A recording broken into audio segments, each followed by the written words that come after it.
전도자는 계속해서 인생의 허무에 대해서 탄식하고 있습니다. 12절을 보십시오. 내가 돌이켜 지혜와 망령됨과 어리석음을 보았나니 왕 뒤에 오는 자는 무슨 일을 행할까? 이미 행한 지 오래전의 일일 뿐이리라 말씀하고 있습니다. 솔로몬은 자신의 인생을 돌이켜 보았다. 이렇게 고백하고 있습니다. 이것은 우리가 인생을 살아가는 지혜가 무엇인지를 가르쳐 주고 있습니다. 우리는 자신의 인생을 돌아볼 줄 아는 사람들이 되어야 한다는 것이죠. 이것을 가리켜서 반추 또는 성찰이라고 말합니다. 지나온 자신의 삶에서 교훈을 얻거나 반성하지 않는 사람은 바람직한 내일을 살아갈 수 없다는 것이죠. 신앙을 가진 그리스도인들에게 있어서는 이 회개가 반드시 필요합니다. 지난 삶을 되짚어 보면서 하나님의 뜻에 합당하지 않았던 것에 대해서 돌이켜 회개하지 않으면 우리의 신앙은 성숙해질 수 없습니다. 우리가 자신의 인생과 삶을 늘 돌이켜 보면서 하나님께서 주신 은혜에 감사하고 하나님의 뜻에 어긋났던 잘못을 회개하는 사람들이 되어야 한다는 것이죠. 전도자는 자신의 인생을 돌이켜 보면서 지혜와 망령됨 그리고 어리석음을 보았다. 이렇게 이야기하고 있습니다. 지혜라고 하는 히브리어 단어 호크마라고 하는 말은 원래는 하나님을 아는 지혜를 가리키는 것입니다. 그렇지만 여기에서는 인본주의적인 지혜, 하나님을 떠난 인간의 이성을 말하고 있습니다. 망령됨이라고 하는 것, 도가 지나친 상태를 이야기하고요. 광기, 미침 이런 의미를 가지고 있습니다. 어리석음이라고 하는 말, 영적으로나 도덕적으로나 어리석은 것을 가리키고 있습니다. 전도자는 지혜와 대비해서 망령됨과 어리석음을 제시하고 있습니다. 그러니까 인간적으로 보면 이런 두 가지는 전혀 다르게 느껴질 수 있습니다. 그러나 결론적으로는 이런 것들이 다 허무한 것들이다. 이렇게 고백하고 있는 것이죠. 우리가 앞에서 살펴본 전도서 1장 17절에서 이렇게 말씀합니다. 내가 다시 지혜를 알고자 하며 미친 것들과 미련한 것들을 알고자 하여 마음을 썼으나 이것도 바람을 잡으려는 것인 줄을 깨달았도다 이야기하고 있습니다. 세상적으로 볼 때 이 지혜와 어리석음이 무척 다른 것처럼 보이지만 그저 유한한 이 세상의 것이라면 다 허무하다라고 하는 것이죠. 그래서 이후에 어떤 통치자들이 온다고 할지라도 그들이 행하는 일들도 별로 새로울 것이 없다. 이렇게 말하고 있습니다. 12절 하반절에 보시면 왕 뒤에 오는 자는 무슨 일을 행할까? 이미 행한 지 오래전의 일일 뿐이리라 말씀하죠. 사람들은 새로운 왕과 통치자들이 세워지면서 새로운 일들을 기대하지만 정작 과거의 일들을 되풀이할 뿐이라는 것입니다. 우리도 이와 비슷한 경험들을 하게 되지 않습니까? 우리는 새로운 대통령과 정부가 들어서면 많은 변화를 기대하게 되지만 사실 그렇게 다르지 않다라고 하는 것을 깨닫게 됩니다. 즉 인간이 아무리 새롭고 대단한 일을 하려고 한다고 해도 인간이 하는 일은 과거나 지금이나 별로 다르지 않다라고 하는 것이죠.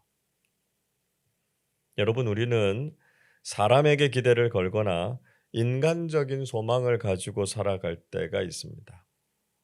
물론 어리석고 무지한 사람보다는 지혜롭고 정의로운 사람들이 다스리는 것이 훨씬 낫죠. 그래서 13절 이렇게 말씀합니다. 내가 보니 지혜가 우매보다 뛰어남이 빛이 어둠보다 뛰어남 같도다 말씀하고 있습니다. 전도자도 지혜가 우매보다 나은 것이 빛이 어둠보다 뛰어난 것 같다 이렇게 비유하고 있습니다. 어리석은 것보다는 지혜로운 것이 분명히 낫지만 그렇다고 해서 그것이 근본적인 변화를 일으키는 것이 아니라는 것이죠. 아무리 인간적으로 지혜가 있고 대단한 사람이라고 할지라도 그 사람이 가지고 있는 지혜와 능력으로 완전히 새로운 일을 하게 되는 것은 아니라는 것입니다. 오직 우리의 삶에 새로운 일을 행하시는 분은 하나님뿐이시죠. 하나님 안에서만 사람도 세상도 새로워질 수 있다는 것입니다. 우리는 오늘도 모든 것을 새롭게 하시는 성령님 안에서 새롭고 놀라운 일들을 기대하실 수 있기를 바랍니다. 전도자는 결국 지혜자나 우매자가 같을 것이다 이렇게 말하고 있습니다. 14절 보십시오. 지혜자는 그의 눈이 그의 머릿속에 있고 우매자는 어둠 속에 다니지만 그들 모두가 당하는 일이 모두 같으리라는 것을 나도 깨달아 알았도다 말씀하고 있습니다. 지혜자는 자신의 눈이 머릿속에 있다 이렇게 묘사했습니다. 이 말이 의미하는 것은 사물이나 상황에 대한 예리한 통찰력 또 판단력을 가지고 있다라고 하는 뜻입니다. 반면에 우매자는 어둠 속에서 다니는 것처럼 미래에 대한 안목이나 분별력이 전혀 없다라고 하는 것을 지적하고 있는 것이죠. 이런 두 부류의 사람들이 전혀 다르게 보일 수 있습니다. 그러나 결국 이들이 모두 당하게 되는 일이 같다라고 하는 것을 깨닫게 됐다는 것입니다.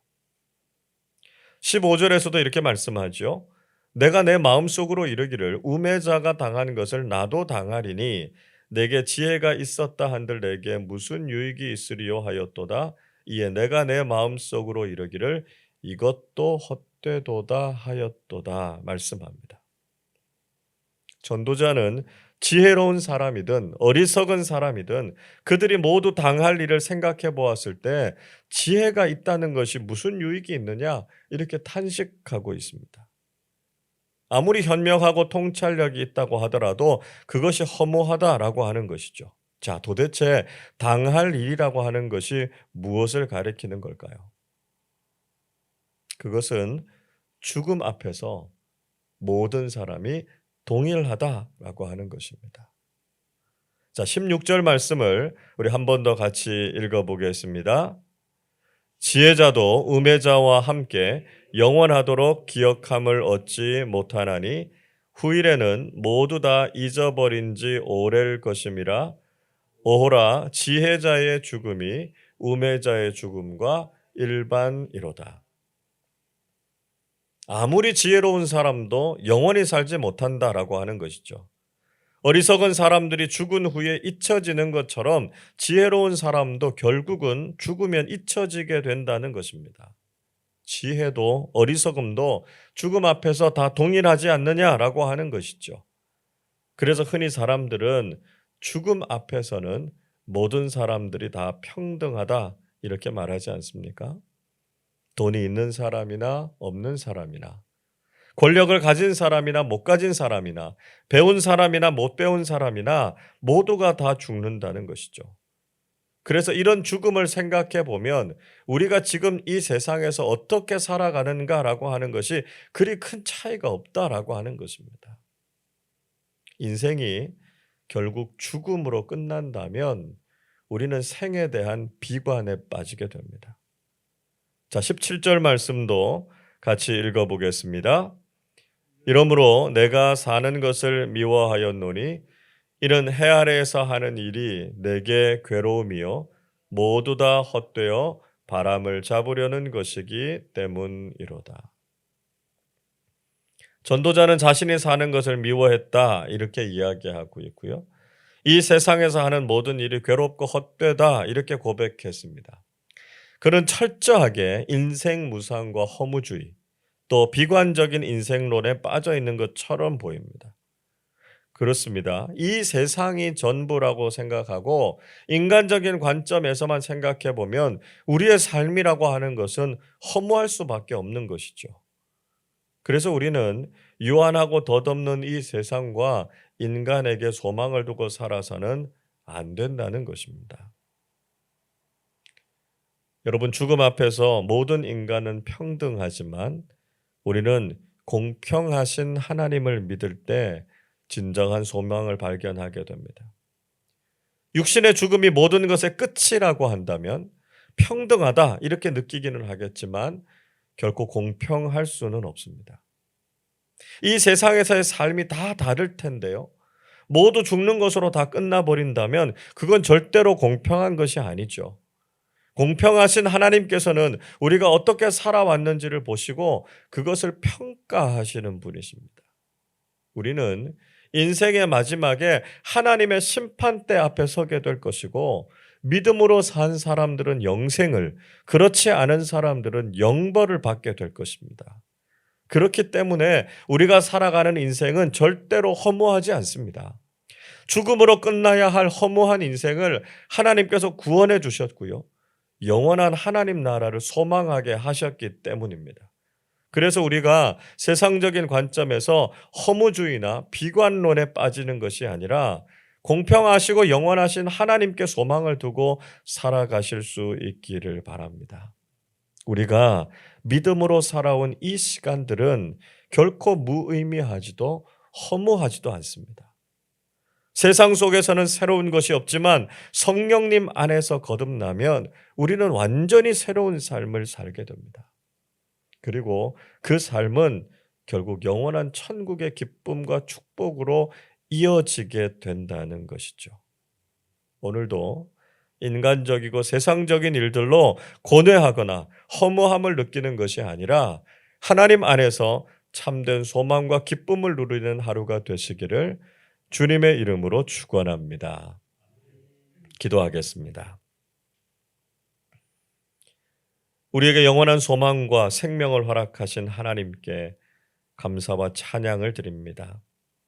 세상을 살아갈 때 인간이 가진 지혜와 지식이 대단하다고 느껴질 수 있지만 그것이 근본적인 차이와 변화를 만들어내는 것이 아님을 깊이 깨닫게 해 주옵소서. 우리의 삶과 역사를 돌아보면서 과거와 현재가 그리고 앞으로도 그렇게 다르지 않을 것임을 깨닫는 지혜를 허락해 주시옵소서. 오직 하나님 안에서만 모든 것이 새로워질 수 있고 진리 되신 하나님의 말씀이 인간과 세상을 변화시킬 수 있음을 분명히 알게 해 주옵소서. 우리 인생이 죽음으로 끝나지 않는다는 것을 잊지 않게 하시고 그래서 결코 우리가 허무주의나 비관주의에 빠지지 않게 해 주옵소서. 우리 모두가 육신의 죽음을 경험하게 되겠지만 그 이후에는 공평하신 하나님의 판단에 따라서 영원한 하나님 나라를 누리게 될 것을 소망하면서 예수 그리스도를 믿는 믿음 안에서 살아가게 해 주옵소서. 오늘 하루도 우리가 살아가는 세상이 우리를 실망시키거나 힘들게 하겠지만 변함없이 우리를 사랑하시고 참된 평안과 소망을 주시는 하나님만 의지하며 살아가는 믿음의 사람들 다 되게 하여 주옵소서. 감사드리며 우리 주님 예수 그리스도의 이름으로 기도하옵나이다. 아멘.